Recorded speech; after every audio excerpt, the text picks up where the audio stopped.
Welcome to Politics Done Right. I am your host, Egberto Willies. This is a progressive program that will take the mystery out of politics. This is the program that will encourage you to make sure government becomes we the people. Whether you are liberal, progressive, conservative, or otherwise, you get to air your point of view. We are an independent media outlet that, unlike mainstream media beholden to corporations, we only owe allegiance to you. Remember, you can also send me a tweet at EGBERTOWILLIES. That is at Egberto Willies. Let us engage. It is Politics Done Right. Welcome to another edition of Politics Done Right. I'm Egberto Willies, your host. We are going to have a great show for you today. Marianne Williamson, you should remember her from being the former Democratic presidential candidate in 2020. She's also working now on discussing our path to fascism and the things that we really need to do to make sure that that path is broken. We also speak to Cate Mayer. Cate Mayer is going to discuss getting involved in your local government, being a part of voting locally, making sure that you know you control the local area, with a few other things going forward. So please stick around and let's go ahead and get busy because we have a good program ahead for you. Welcome to another edition of Politics Done Right.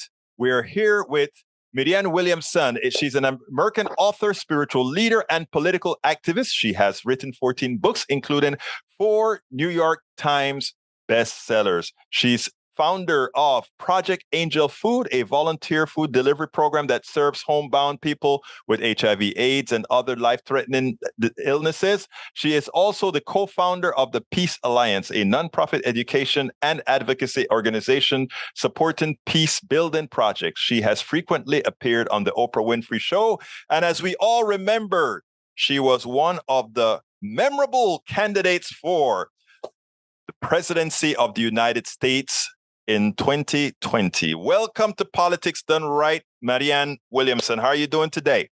I'm doing well, thank you, and thank you for having me on your program. Look, first of all, thank you for being here, and thank you for what you are about to do. I understand that you are going to be participating in the Grassroots Emergency Election Protection Symposium Forum. Tell us a little bit about that.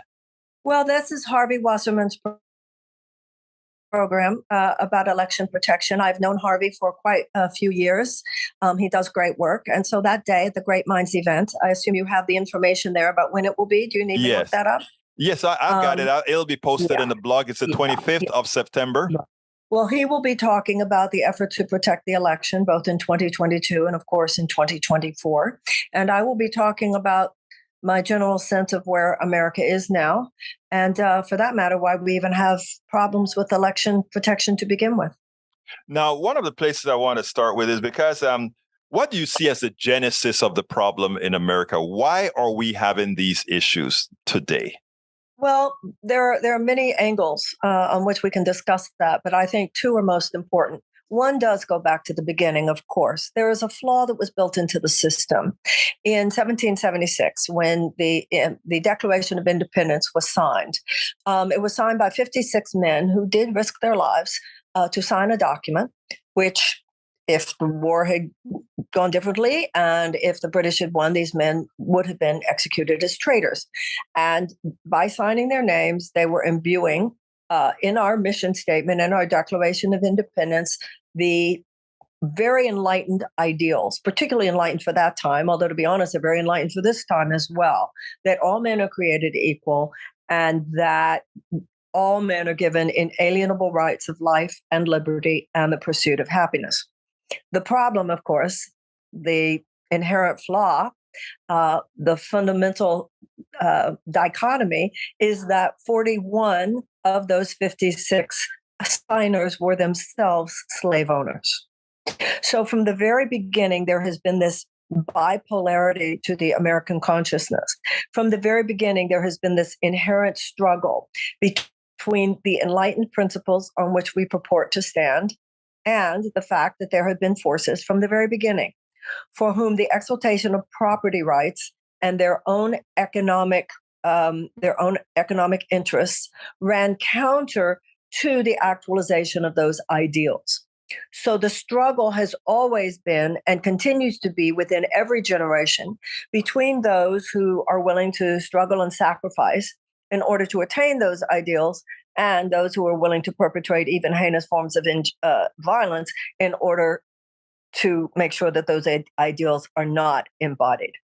In a very real way, therefore, what we are experiencing now is simply the latest iteration of the original sin of this country. That's that angle. But there's another angle which has to do with the more immediate political realities. That has to do with how this particular iteration, the way it is currently manifest, how did this begin in our modern politics? And for that, you would go back to the 1970s. You would go back to a man named Buchanan, who made the economic argument that the only way to ensure property rights was to put democracy in chains. You would look at the fact that Charles and David Koch, who were radical conservative libertarians, said we can fund that, to the election of Ronald Reagan in 1980. With the election of Ronald Reagan particularly, although many of these things began even earlier, there was this effort to vigorously dismantle the basic tenets of the New Deal, to introduce neoliberal, unfettered, unregulated capitalism as not only the governing principle for our economy, but basically for our society. The Republican president started it. No Democratic president has really stopped it. Republicans put full fuel behind this neoliberal, unfettered capitalism as their organizing principle. Democrats try to have it both ways, of course. They slow down the problem. They try to fix the problem on the periphery, ameliorate the suffering of people that is caused by neoliberal madness, but they're not in their current leadership establishment willing to challenge the underlying forces that create all that suffering, because they're taking the donations as well. And as part of their insistence that they must toe the line with the neoliberal corporatism, they do what they can to suppress progressive candidates as well as progressive policies. So on that, if you're looking at the current iteration of the neoliberal corruption economic system, of course, the Milton Friedman and so forth, that began really full force with the election of Ronald Reagan. But the original problem of thinking that property rights was more important than humanitarian values or democratic principle goes back to the beginning. I am glad you actually named Milton Friedman, because I always consider Milton Friedman the codification of making capitalism more evil than it is inherently, by making it known that that executives have no responsibility to social policy at all, but just to their executives and the shareholder, to maximize shareholder value. Now, in all, may I say something to that? Sure, go ahead, please. I do think it's worth noting that Milton Friedman himself said, but that will only work if you have universal basic income. So Milton Friedman himself recognized that must be accompanied by UBI. I hadn't read that part that he believed in universal basic income. Yeah, because he realized that otherwise he was just unleashing evil. Well, yeah, because the basic tenet is, mathematically speaking, the derivative is what it devolves to, right? Which means our wealth all goes to zero except for those at the top. That's just a mathematical formula. But that's exactly. So now, you've been very hard, justifiably, on corporations, and in my humble opinion, even during the campaign that you ran when you ran for presidency, there was a certain attempt at marginalization and minimization of you proper. Explain that for me. Well, after the second debate, the Democratic debate. After the second debate, I was the most Googled candidate in 49 states. Clearly, someone very high up in the Democratic Party said, get her off the stage. I was starting to get my sea legs in that second one. By the third debate, I could have been a real inconvenience, I assume was their reckoning. And within 3 days, the talking points were very clear. You couldn't open up your computer, turn on television, read a magazine or newspaper that I wasn't being referred to as kooky and crazy and crystal lady and new age nutcase. And I told AIDS patients not to take their medicine. And I told sick people that they just hadn't prayed hard enough. And I was anti-vax and I was irresponsible about mental health. And I was, what was the other one? I don't know, dangerous crazy lady. And they're very good at what they do in terms No, of creating I need to stop you there blanket. because in making those statements, you brought up something that we speak about all the time, and that is the co-opting of the mainstream media to the corporate structure, etc. Talk to me a little bit about whether our media is real or whether we really should be dependent on what we do here in independent media. Well, it was in 1996, I'm sorry to say, under a Democratic president, Bill Clinton. The Telecommunications Act of 1996 led to the complete monopolistic corporatization of mainstream media. When I was a child, the same company was not allowed to own in a particular town. The same company was not allowed to own the radio station and the newspaper and the television. Once you gave just a few media companies power over this. Once you got rid, as Ronald Reagan had gotten rid of the fair doctrine policy, what happened to the media is same as what's happened to our energy policy, is what's happened to our foreign policy, is what's happened to our healthcare. It's all about profit. So mainstream media has become profit driven rather than truth driven. Journalism within mainstream media has been diminished to such a point that serious journalists find themselves on the outs within their own industry. And that is why independent media is so important, because it's just like anything else. If it's profit driven, they're going to tell you what they want you to hear for their purposes, for their economic purposes, and make sure that you don't hear what would not serve their economic purposes. So they don't want you to be listening to any political candidate. The primary example, of course, is Bernie Sanders, but that was true in my case as well, and it's true of many of these really wonderful progressive candidates who have run in this congressional season, and they will do what they can to marginalize those voices.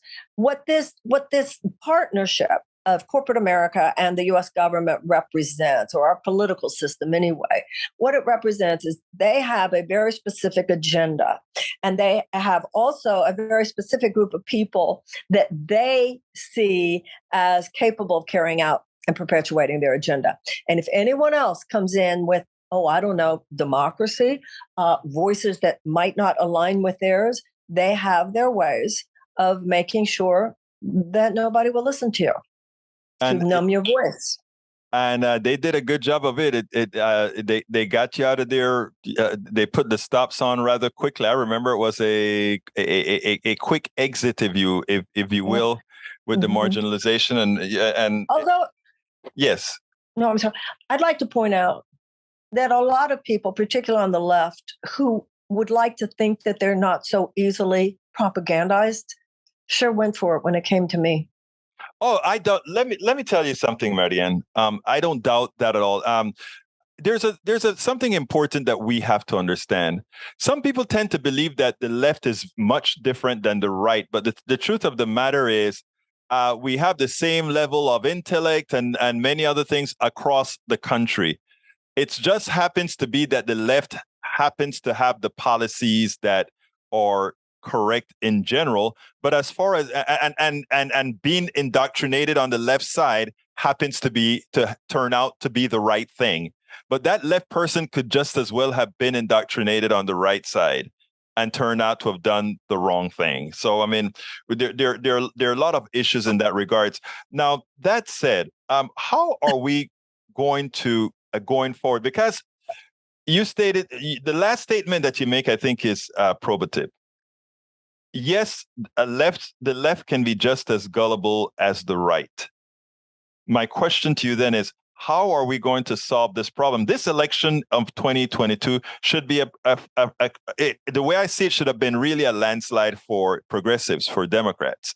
Based on what Republicans have shown you they will do, that's what it shows. But even the polls today, even though I know that it's a likely voter poll and nobody knows what's a likely voter poll model going to really look like, it seems to me like it's going to be a closer election than it should be. Your thoughts?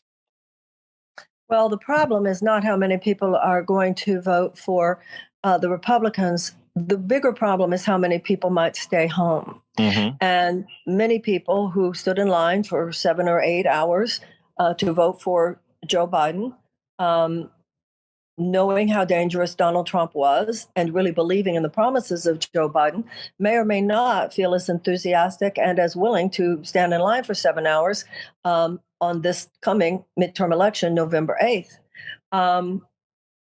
Biden started out, there was a lot of talk about maybe he really would be a kind of Rooseveltian figure. But even though some things have happened that we can celebrate, the most important of which is that he did defeat Trump, not enough has been done. For instance, the president could have declared a medical emergency and given Medicare for all to everyone. The president could have declared by now a climate emergency and set us on a warp speed path towards green energy grid. Once again, on all of these things, he does incremental change. In this new Inflation Reduction Act, there is investment, pretty revolutionary, wonderful investment in green energy. But at the same time, there's also more drilling permits than even Donald Trump got.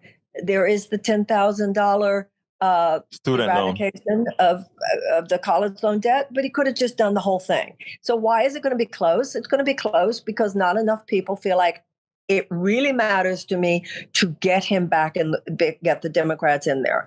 There are just too many ways in which, while some people might see some difference between the two parties, even in this last 2 years, they don't see enough difference that they are willing to make the sacrifices necessary sometimes that are involved in trying to even just get your vote counted in some of these states. Biden could have done more.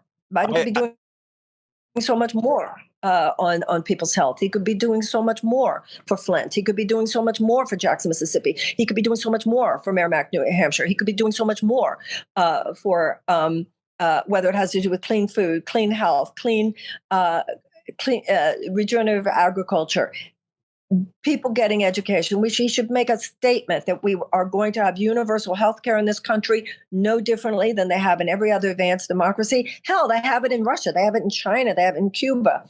If all the Democrats are going to do is make incremental changes rather than just go out there and declare this is how things should be. Americans should have universal health care, period.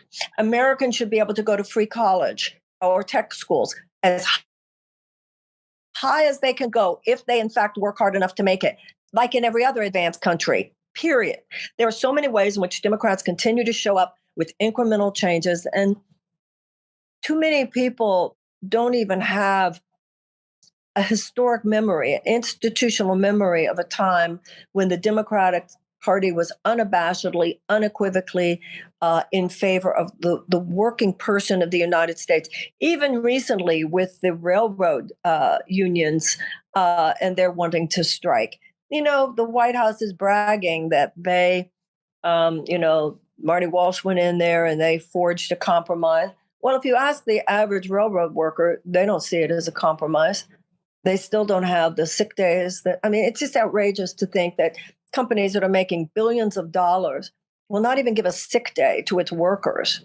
And then we'll have the audacity to claim that, we have those profits, but the laborers didn't cause those create those profits. That is outrageous. And people need to see that someone in the government is their champion and on their side. And I don't think it takes away from the things that Biden has tried to do in certain cases to point out that the average American, I don't think, sees him as their champion. I agree with that 100%. Unfortunately, that is the reason that during the election, I was a Bernie Sanders supporters personally, because Biden is executing maybe a bit better than I thought he would, but there's no surprise to me that Biden is a neoliberal. My question to you, however, Marianne, and please help me here. My question is, if we get a right-wing government in power, the ladder up is going to be that much more. I'm not into incrementalism. I've written against incrementalism at Daily Kos and many other places. I've about this railroad deal. I really wrote a few blogs about it that really hit them up as far as, can you believe a rich company won't even give sick days off? Don't they need healthy employees? Of course they do. But my thing is, what I call myself an activist journalist, I am still trying to get folks to go out there and pull the right button to hold pace until progressives sufficiently make the case that you have got to go full progressives. Do you agree with that stance or not? Absolutely, and I endorse quite a few progressive candidates in their primaries who were defeated by the corporate machines. But some are still out there. Derek Marshall in California in made Pittsburgh. it. Yeah, absolutely. Some are still there. But people have different opinions. I'm still going to be hoping that the Democrats win on November 8th, because in many of these races, people will not have the choice of a progressive. They'll have a choice of a corporate Democrat or a Republican.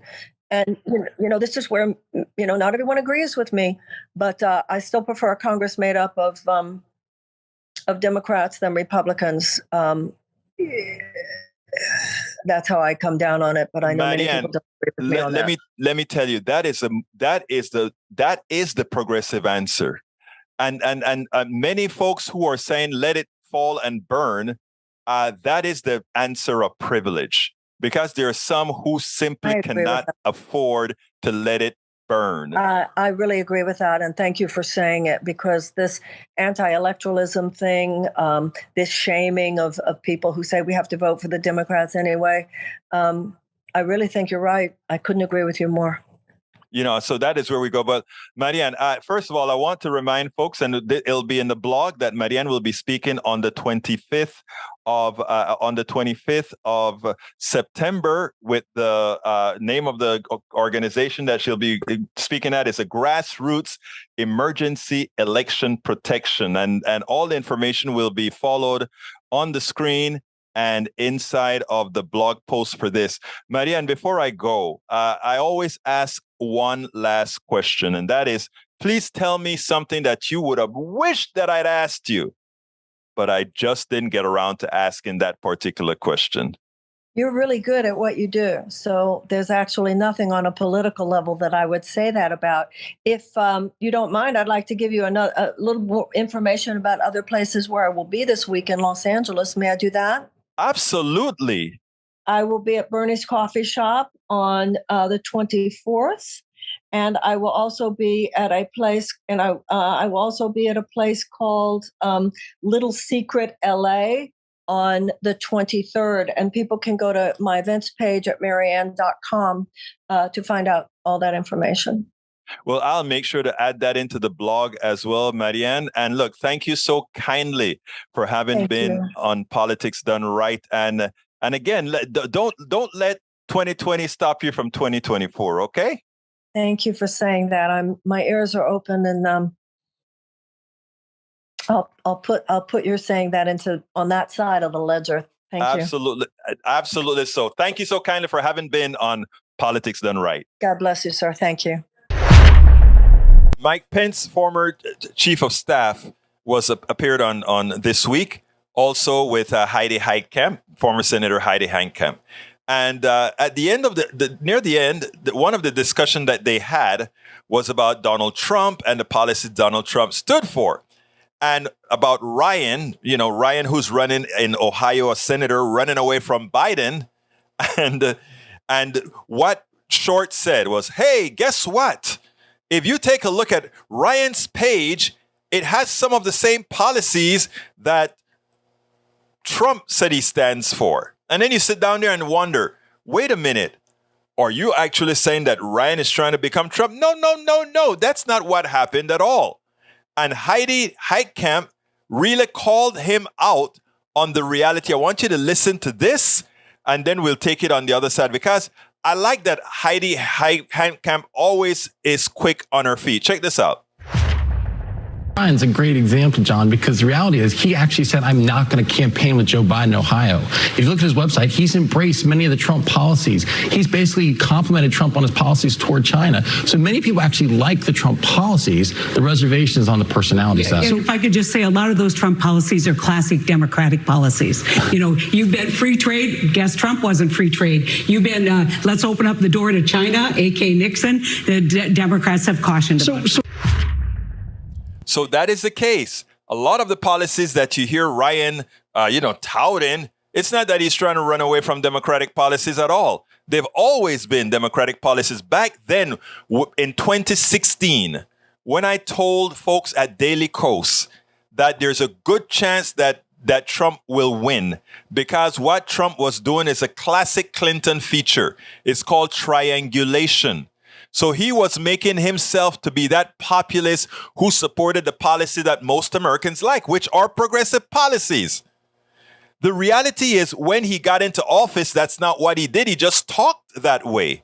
But what he really did was support all his rich fat cats. But when it came to policies, Donald Trump supported the policies of Democrats in voice, in words. I am going to give you great health care. All the things that Democrats spoke about, he spoke about, but he never had anything to offer. So Heidi Heitkamp, thank you for catching that, and understand it, folks, in the context. It's not that Ryan is trying to be Donald Trump, is that Donald Trump used Democratic policies under the facade of a Republican to not win the popular vote, but win the Electoral College the first time around, and of course, zoom up his look. I am still surprised at the number of votes that Donald Trump got in the second election. If we had not, progressives, Democrats, and others, had not really busted their butts to increase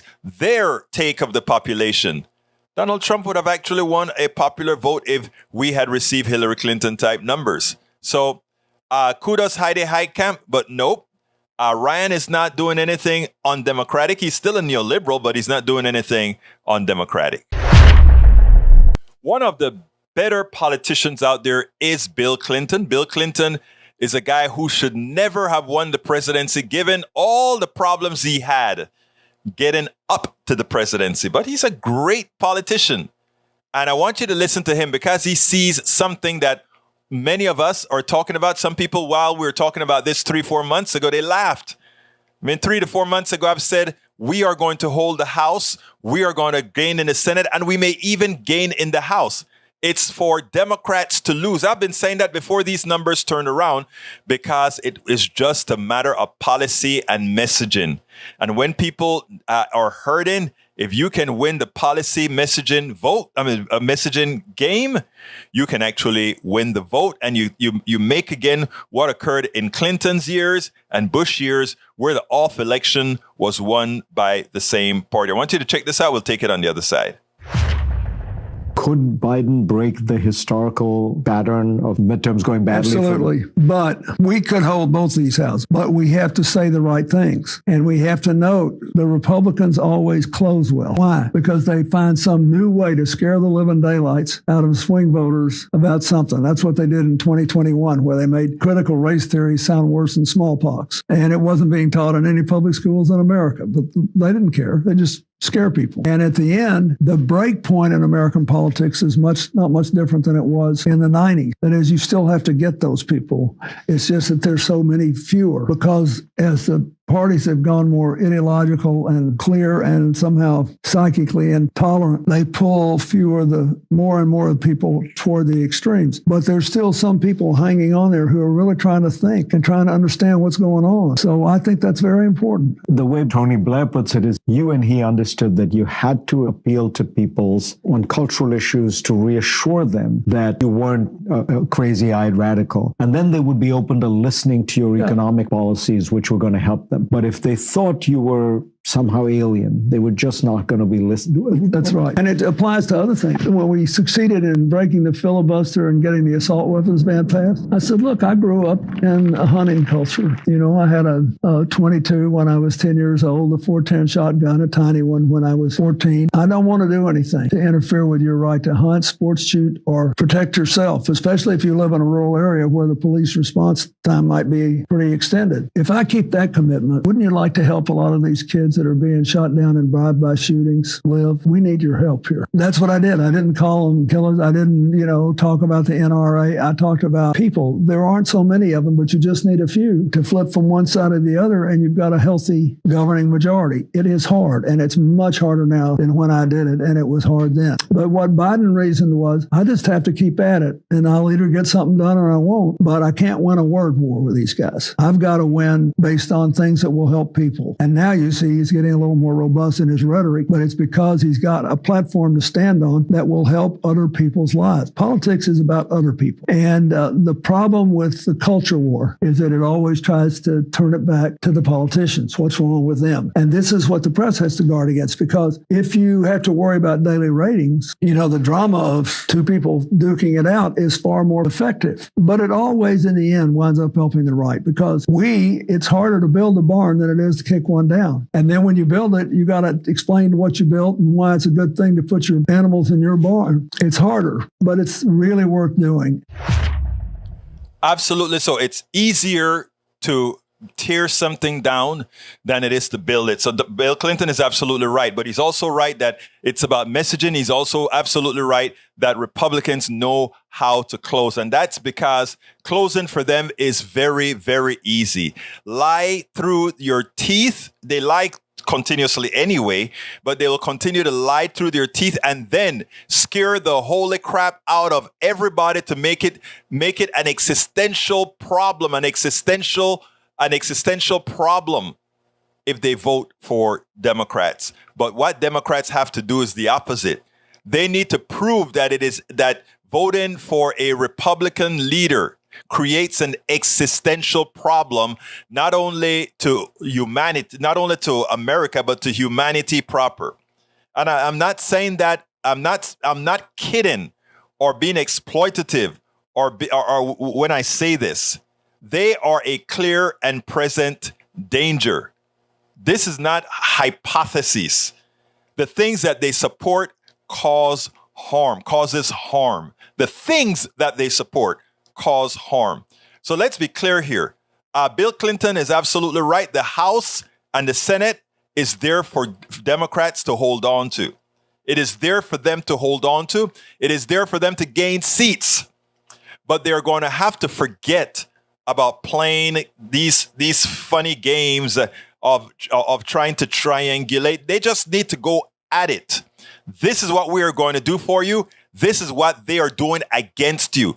This is how they're killing you by not giving you health care. This is how they're killing you by not having a regulated electrical grid in Texas. This is how they're killing you by not allowing us to pass good immigration and bring it and causing all kind of havoc thereafter.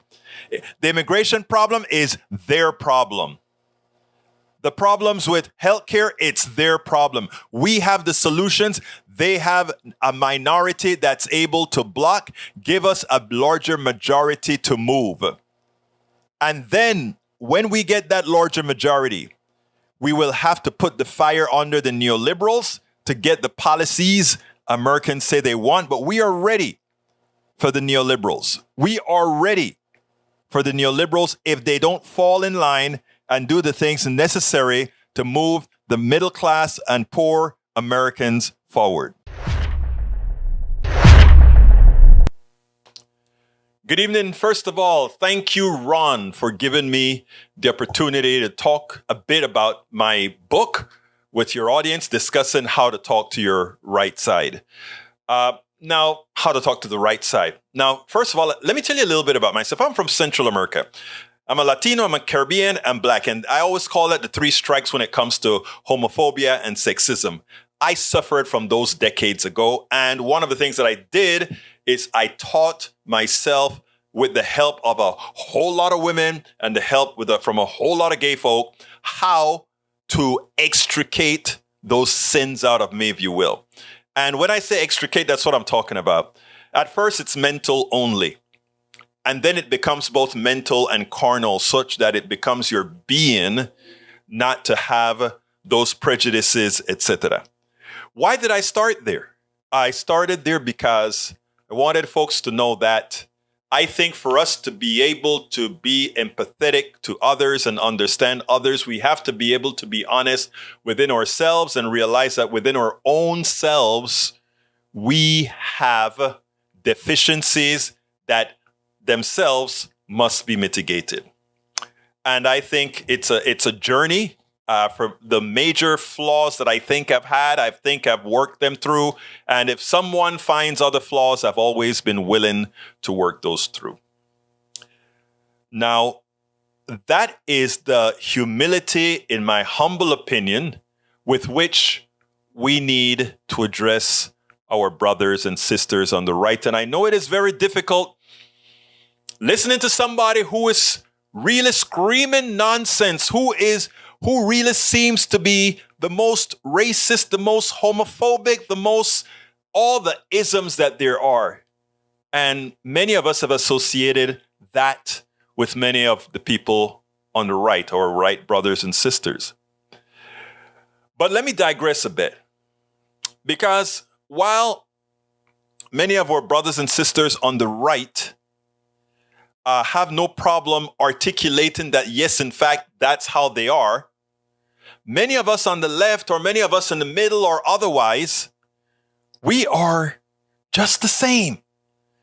We just know intellectually that we shouldn't articulate it, or that we shouldn't make it known, but deep inside, how many times we are ourselves a passive reflection of those who we judge.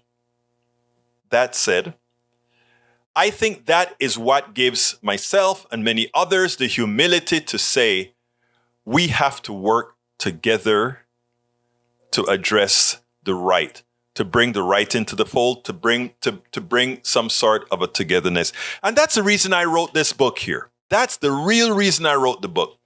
I'm tired of fighting, and I'm tired of saying that we just can't get along and we need to split. Now, there are a few folks that they are in fact deplorable and they are unredeemable. There are a few of those. But most people all want the same things. Today, in fact, in a Starbucks, I sat down with a Trump voting Republican man. And I looked at him in our conversation and I said, I bet if we go through 20 items, I bet at least 16 of those items we're going to agree on. And more than likely, it's going to be 18. And there's a good chance it's 20. And we started having a long conversation. My daughter was next to me and she just smiled because she knew what was coming. And it turned out that for all the major issues, we agreed on everything. And then he asked, so why do we have this animosity among us? And I said, because it serves a bigger purpose than us. There are those who require us to be at each other's throats so that we don't look at where our problems really are. So again, this is how to talk to your right-wing neighbors. It's worth it. First, get these people to like you, being able to be friendly irrespective of what they're saying. Be the one with that thick skin that when they come at you, you take it because, you know that a lot of where they're coming from is misinformation. And that person who is misinformed, in the way I see it, the way I get through it, is to consider them sick. And if you have a friend that is sick or has a problem in their minds, which a malinformed mind is a mental problem, would you judge them, or would you try to coax them into reality? And that's what I believe in doing. So what I try to do with the book is I try to touch on just about all kinds of things within our economy, within our people, etc. But also, how do we address the right wing? How do we put ourselves in the back and realize that the better good is more important than making the point? I always talk about, I talk a lot because I do radio, but I always talk about when I'm one-on-one with folks, I do a lot of listening first. I let that person see that I'm interested in them and I'm interested in where they are. And in being interested in them and where they are and showing a genuine interest, no matter where they are, whether it's Tea Party type person, whether it's even some folks that I know are categorically racist against me, and we still have the conversation.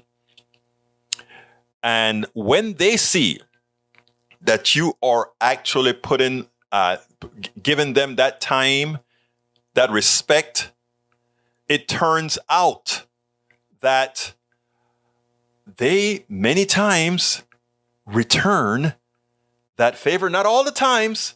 You won't be successful all of the time. So many times they return the favor. And when you start getting into the modal where you can talk about agreeing to disagree, that also works many times. Even if they're not agreeing with you right away,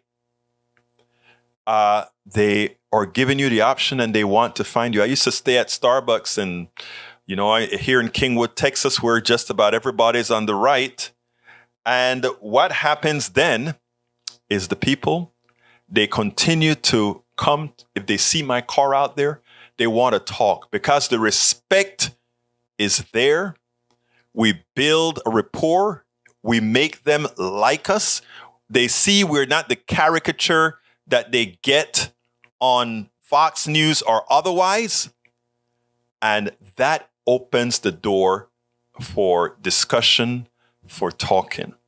And if you are talking civilly with somebody, it's hard as hell to hate them. It's hard as hell to not work with them. That's what I try to sort of display in my book. Educational on issues specifically on how to talk to folks, but also to have a certain degree of humility in dealing with the other side. And with that, I hope many of you would consider getting my book because, again, I think it has a value in how to deal with our brothers and sisters. And one of the things I always reference is I make these people always know I consider them my brothers and my sisters. And one of the reasons why I do that is one generally doesn't hurt their brothers and their sisters. So if they start to feel that familiarity with you, you get a hell of a lot more done. You get a hell of a lot more communication. And I hope with that, thank you so kindly for listening.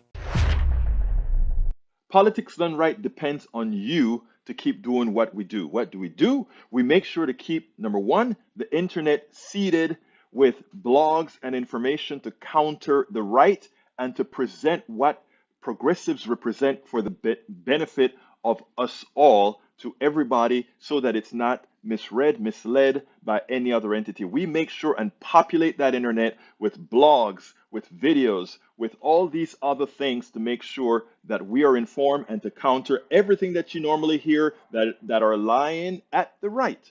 We also make sure to create articles in magazines, articles in newspapers all around the country to ensure, again, that our message gets out there. Last but not least, we also write books. As you see it, Class Warfare, the Only Resort to Right-Wing Doom, How to Make America Utopia, are two of the many books that I've written on these issues. So please support us in one of many ways. Numero uno, you can support us at PayPal, either one time or monthly. Go to politicsdoneright.com/PayPal. You can support us on Patreon. That is politicsdoneright.com/Patreon. Patreon is spelled Patreon. You can support us by becoming a part of our YouTube channel, going to politicsdoneright.com/YouTube, or you can support us in many other forms that you can find at politicsdoneright.com/support. Be sure to visit our store,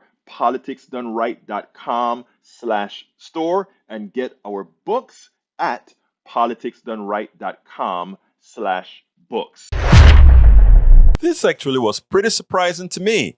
Andrea Mitchell challenged George Will, a conservative troglodyte of the past, that these all these hosts would just go ahead and let's say whatever he wanted to say. Well, Andrea Mitchell kind of did a good job today. I mean, she could have said a few other things, but, coming from Andrea Mitchell, I thought this was wonderful. Check this out, and then we'll take it on the other side.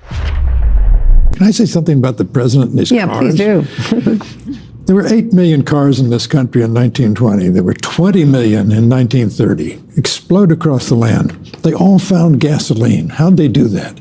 The private market provided gas stations. Instead, in the modern age, we have to have an enormous multi-billion-dollar plan to build charging stations for electric vehicles, which are supposedly wondrous things, but we're bribing people to buy the vehicles, and then we're building the gas station equivalent, the electric charging stations for it. Why? Well, the why is the climate change, and why is, how short a period of time we have to try to do something to ameliorate it and get people off of fossil fuels. California is going to do it by, 2035. Yes, let's hope they repaired their electricity grid by then, because now they're saying whatever else you do, don't charge your cars at this point because the grid can't handle it.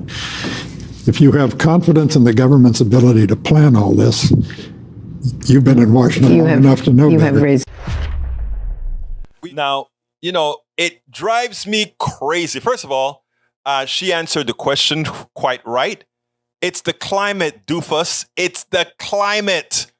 And what I think having the government having to step in to build charging station proved is the failure of the private sector. You see, they want to amortize pipelines. They want to amortize all these old infrastructure. They want to use up all that carbon that they have in the ground in the form of oil, gas, and coal, right? So it's not in their interest. They don't care about the future. They will burn all that coal and burn all that gas, burn all of it to turn it into carbon dioxide and fry the future.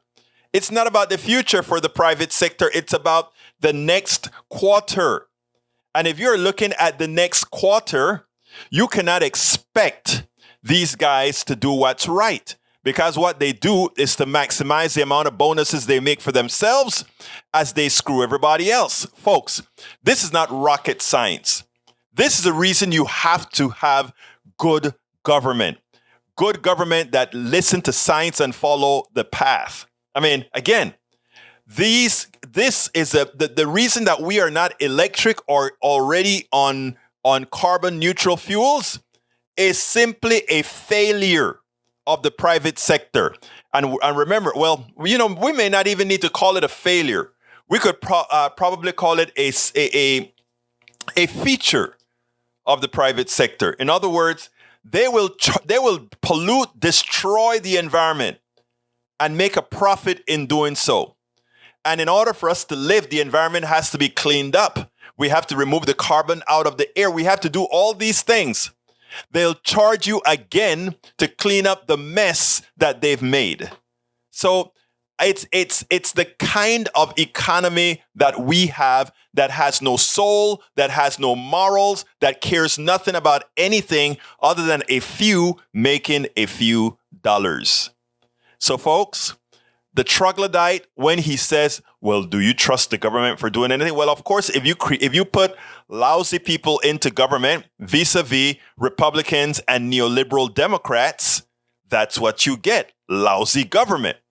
But if you populate the government with people who think, with people who follow science, where there's not a profit motive, then the solutions would not look like how will that affect business, but how will that affect humanity? And inherently, if you make it good for humanity, good business will excel. Businesses that are attempting to pilfer you, to transfer most of the wealth to a few, they'll fail. Because you know what? Nobody needs to be a billionaire. Nobody earned being a billionaire. Nobody is worth $1 billion. Nobody worked hard enough or know enough to be a billionaire. That is a fiction of our our capitalist system that allows some to take advantage of the works and the worth of others. Welcome to one more edition of Politics Done Right. We're coming to you directly from Pittsburgh, PA, Netroots Nation 2022. Today I am with Cate Mayer. Thank you. Did I say that right? You did. Absolutely. Cate, thank you so kindly for being with us. Absolutely. Thanks for having me. Look, let me tell you, first of all, what do you think about the conference so far? Absolutely fantastic. I don't think you could find a group of more committed, caring, thoughtful individuals that are here to protect our democracy and make sure that we are building and sustaining our communities moving forward. What I find here is, I come here, I think it's always bi-directional. You learn a lot and you also have a lot to provide. Yep. And I imagine that is the same with you and with the company that you're representing. Tell us a little bit about what you're doing. Absolutely. I am the founder and director of Be the Ones, which is a nonpartisan organization working to increase and revolutionize civic participation at the local level. And we do that through education campaigns that combine technology, storytelling, and real life experience. So what we're really trying to do is break down what our local state leaders do and why we should care. I always love asking this question. Yes. How many positions across the country, Right. local and state elected leaders, do you think there are? You know what? I haven't got a clue. I know it's thousands, but I have no Pick clue. a number, any number. Maybe 50,000. 50,000. 550,000. No. There are 550,000 people across this country in our communities that are making decisions about our lives every day, right? Right. Why we're sitting here, Right. what we're drinking, Right. what we're eating, Right. how safe our communities are. Right. And the reality and what research shows is that most people don't even know that these people exist, let alone what their roles and responsibilities are. So that's what we want to do. We want to bring awareness to who these people are, how they impact our lives, and how we can get in our communities and take action to ensure that we are building equitable, sustainable communities for all of us across the country. For all those beautiful words, to a lot of people, they hear those words and say, pie in the sky. But there's one word that you use in that whole litany of words that I really love, and that is story. Yeah. And the reason I love the word story is that if you can tell someone's story or you can tell a message within that person's story, absolutely, then you can actually reach that person. Something that we absolutely haven't yet learned to do as a society. It's funny you bring that up. In our research and conversations, there is sometimes this negative connotation of story and storytelling, right? Especially in the society and world we live in right now with misinformation and disinformation, right? Think about it when we were kids. We read these stories that were fictional and fairy tales. But the reality is, stories are lives. They are people's lives. And that is how we can create change, right? By sharing stories together, good, bad, and the ugly. And a lot of what we've heard at this conference is, you talked about training and tools in addition, is how do we tell our stories in a more effective way? And I truly believe that the change that we want to see, the stronger democracy, the healthy communities, that happens through storytelling. And storytelling is not a bad thing. I truly believe it is the most powerful and effective tool that we have in our toolbox to create the change that we want to. And we're also talking about personal stories, right? Absolutely. Personalizing, because when somebody see themselves in you, whoever you may be, 100%. They can see that it's not just me, or actually we actually share a common interest. Absolutely. I mean, I think we ran a campaign last fall around school boards and property taxes. And we had an individual in Pennsylvania who learned what the role of school board was through our storytelling. And because of that, she is now running for school board in her community.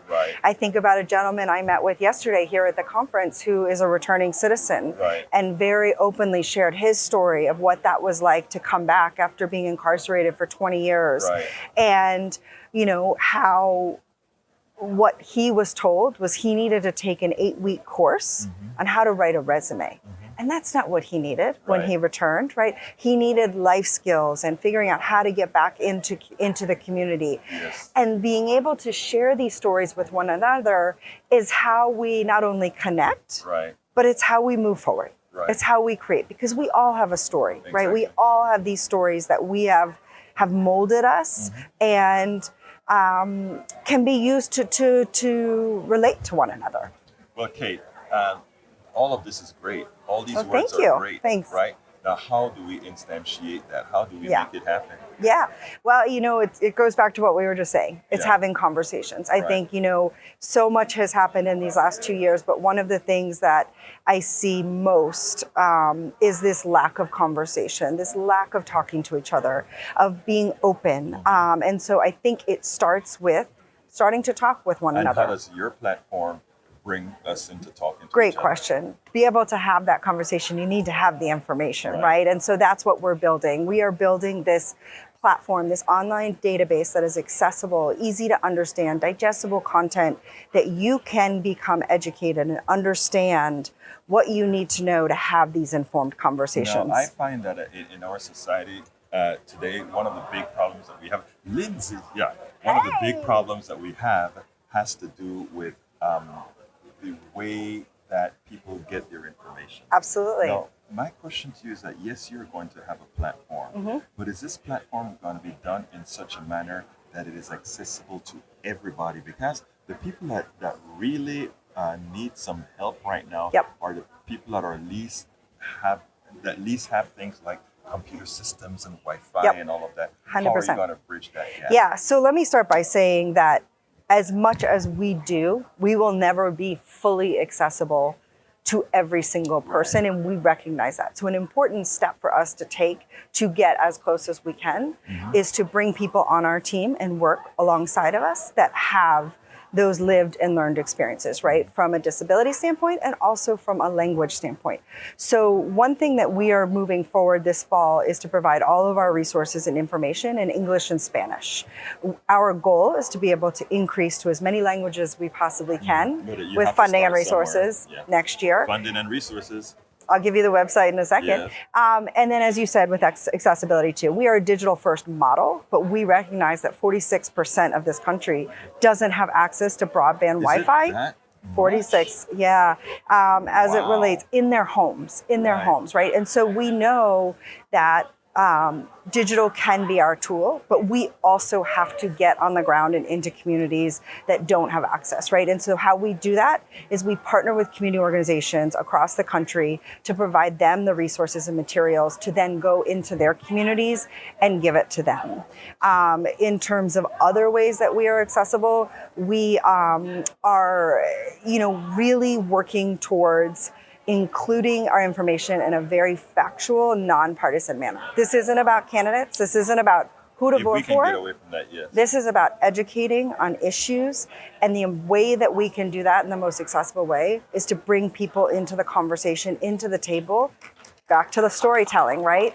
That have those experiences and that have lived it, to be able to tell the truths. Cate Mayer, please tell them how Absolutely. we can get access to you. My website is betheones.org, BETHEONES.org. We're on social media, Twitter and Instagram at Let's Be The Ones. I would love to chat with you. We are just getting started. We actually going to give a quick pitch for an event. We have Vote Local Day on October 8th, which is a digital first, again, online virtual event where we are going to combine storytelling, performances, arts, fun, comedy, and education to help voters as we lead into the election in November, to really highlight those local and state positions that are on the ballot and that really, really, really have an impact as it relates to reproductive justice and voting access and education beyond just what's happening in DC. Cate Mayer, it's been my pleasure. It has been my pleasure. Thank you so much for having me. And I hope we'll be able to do this again. Absolutely. Even before next year. I tell you what, it's great that there's Zoom now and everybody's used to it. So let's keep it up and you keep doing that great work. Okay. Thank you so much for having me. I appreciate it. We spend a lot of time deconstructing the news, trying to parse it into a form that everybody can understand. We try to find those little nitpicks where it flies above the fray, etc.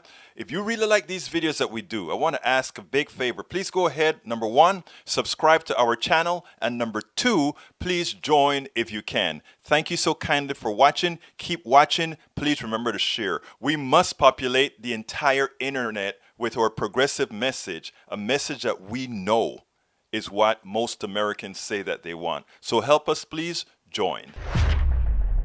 Well, that is the show for today. My name is Egberto Willies. This is Politics Done Right, and you know how we end this, baby. I am what? Out!